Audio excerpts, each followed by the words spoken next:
From the Gulf States newsroom, this is the Gulf States Gumbo, your weekly serving of stories from Alabama, Mississippi, and Louisiana. I'm regional news editor Tanya Ott, chopping it up this week for the very first time.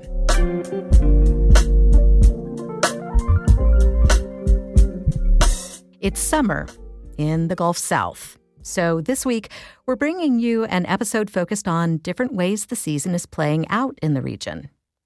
You can't talk about summer without talking about the heat. But heat doesn't just affect how your body feels. It can also affect your mental health. Senior health reporter Drew Hawkins brings us new research that shows as the temperature goes up, so do the number of calls to Louisiana's suicide crisis hotline. Healthcare workers have a lot of superstitions. Just try saying the word quiet in a hospital. See what the nurses tell you. Ask a doctor about how a full moon affects the patients they see. At Louisiana's 988 Suicide and Crisis Lifeline, counselor Sherrard Crespo had her own belief. When summer nights get hot, the calls increase. 988 operators are trained to talk to people considering suicide. But when it's hot in Louisiana, Crespo says the calls are different. It's not just this is my inner thoughts. You are reacting to something external. This isn't superstition. New research shows that when it's hot in Louisiana, there's a surge in calls to the crisis line. It's quite a lot. Sophia Ryan is lead author of a study that analyzed nearly 12,000 conversations from the call center. They found that on nights with the most extreme heat, calls shot up more than 160%. Our analysis sort of captured people in the middle of it, right? Like in the middle of experiencing heat, in the middle of experiencing a crisis. Ryan says the findings are a sign that climate change driving up summer temperatures isn't just affecting physical health. It's also intensifying mental health crises. And it's actually nighttime heat driving the spike. A hot night closes the window your body needs to recover after a hot day. Tulane environmental health scientist Mustafa Rahman studies how that plays out in the body. When we exposed to heat, it increases our heart rate variability, it increases blood pressure, and also it disrupts our sleep. Over time, Rahman says that strain is linked to heart disease, breathing problems, and neurological damage. And that's on top of whatever mental health struggles someone's already dealing with. And the sleep disruption has been associated with many different types of mental health, stress, psychological problem. For a lot of callers, it isn't the heat itself.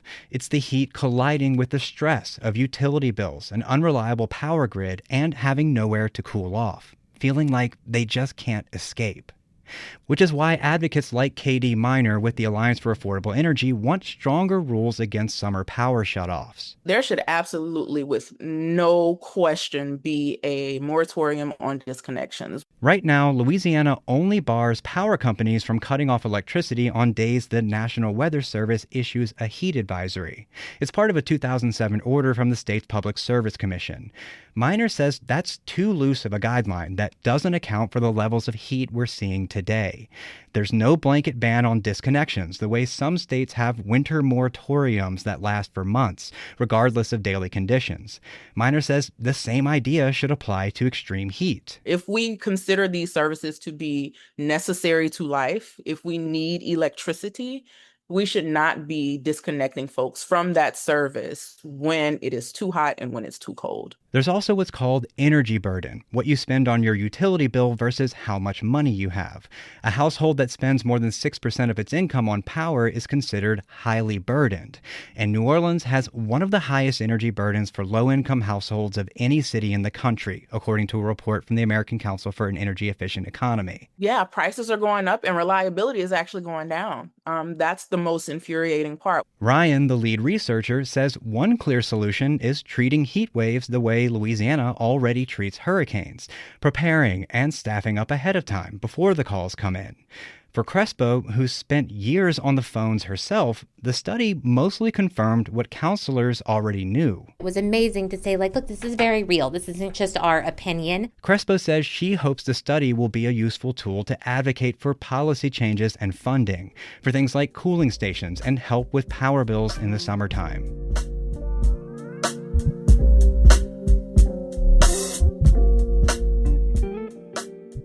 We just heard about how extreme heat can affect mental health, including how it affects children who may not have the structures and support when school is out.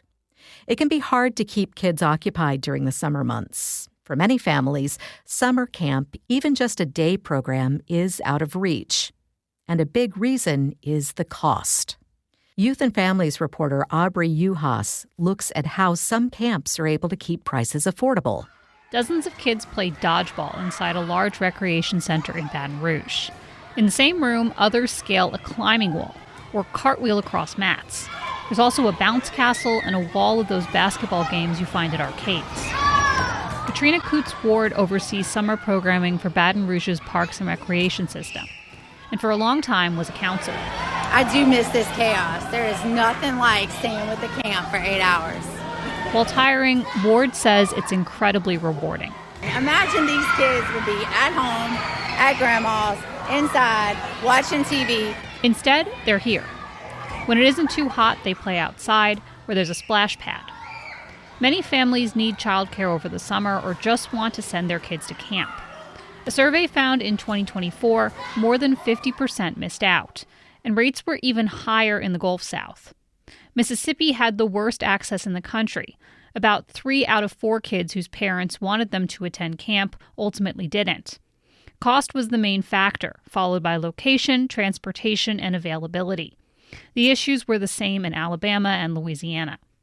Ward says her team tries to help as many families as possible. What a parent has to do is put a deposit down on camp. It can be just $5. And then we can work on payment plans. If the registration started in March, you could just put a deposit down and then pay off every week. Each session is a week long.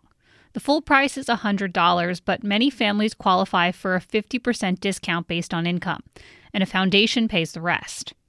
That covers everything. Their T-shirt, field trips. When we go watch a movie, everybody gets a popcorn and a drink. The system subsidizes its camps, paying for staff out of its larger budget, and it owns its buildings, so there's no rent. In New Orleans, Kuumba Academy has a similar arrangement. It's run by the Ashe Cultural Arts Center, a Central City nonprofit that celebrates the African diaspora. Kuumba is a Swahili word for creativity. The camp, which has been around for almost 2 decades, includes visual arts, drumming, dance, and gardening. We are like a staple in the community for cultural practices and African tradition, even though we open our doors to everyone. Monica Milan works for Ashe, and her daughter attends Kuumba, which is open to kids ages 5 to 15. It's also $100 a week and runs for a month and a half. Most of June and all of July, so they only have maybe a week or 2 before school starts, so parents are appreciative of that. Herself included. The price even includes food. Breakfast and lunch, and it's always hot meals cooked by a chef. Milan said the center fundraises and applies for grants to keep tuition as low as possible, while still paying their employees and artists a fair wage. Staff use a call and response in Twi, a language primarily spoken in West Africa, to quiet campers. The caller shouts "Ago," and the kids respond "Ame" to show they're listening.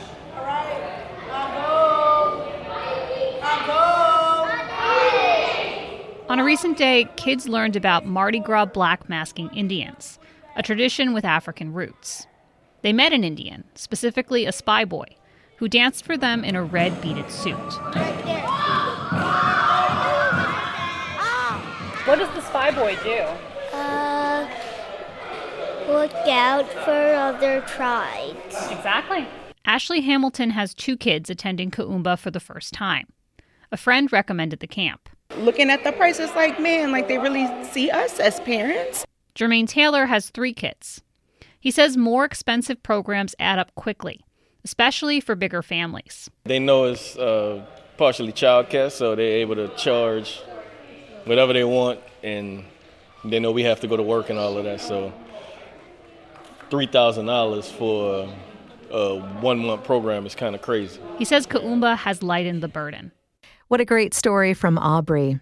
It might have reminded you of your own days in summer camp as a kid. For me, there was an origami camp. I definitely remember that one.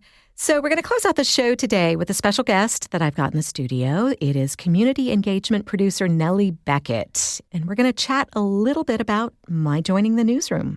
Yeah. So, Tanya, we're thrilled having you join us to edit and produce the Gulf States Gumbo. Can you walk us a little bit through your radio career? Sure. It started sort of oddly in that I really wanted to be on Broadway.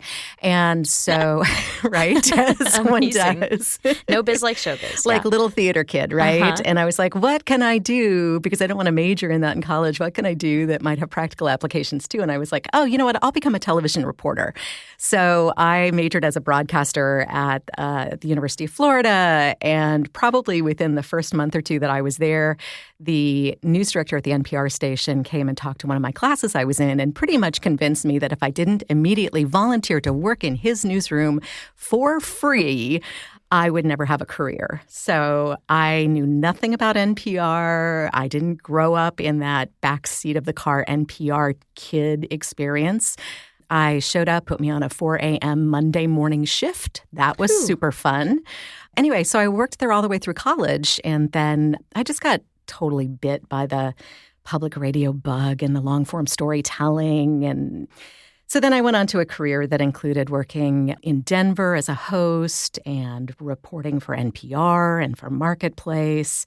I was the news director here at WBHM for about a decade, a little bit longer than a decade, and then ran radio and news divisions at Georgia Public Broadcasting, you know, made a bunch of podcasts, all that kind of stuff. And we are so glad to have you back here in Birmingham. So through all that, you know, I'm sure you've learned so much. What are some elements, in your opinion, of great audio storytelling?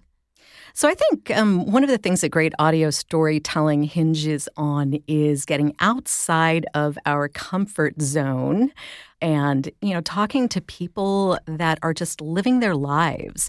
It's all about spending time with people and understanding why they see the world the way they do, why they do things the way that they do, and making them comfortable in opening up about what it is that they're experiencing, whether it's something that's really challenging or it's something that's really joyful. I think that those real voices are really what people connect with.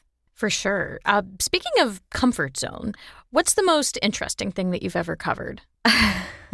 There's a lot to choose from, actually, because I worked in Florida for well over a decade.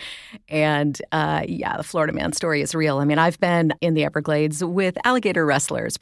But I think one of the more interesting and unusual ones is I slept in an underwater hotel. Whoa. Yeah, right? So I was working for Marketplace at the time, and they wanted me to check out this place called Jules Lodge, which is an underwater hotel off Key Largo.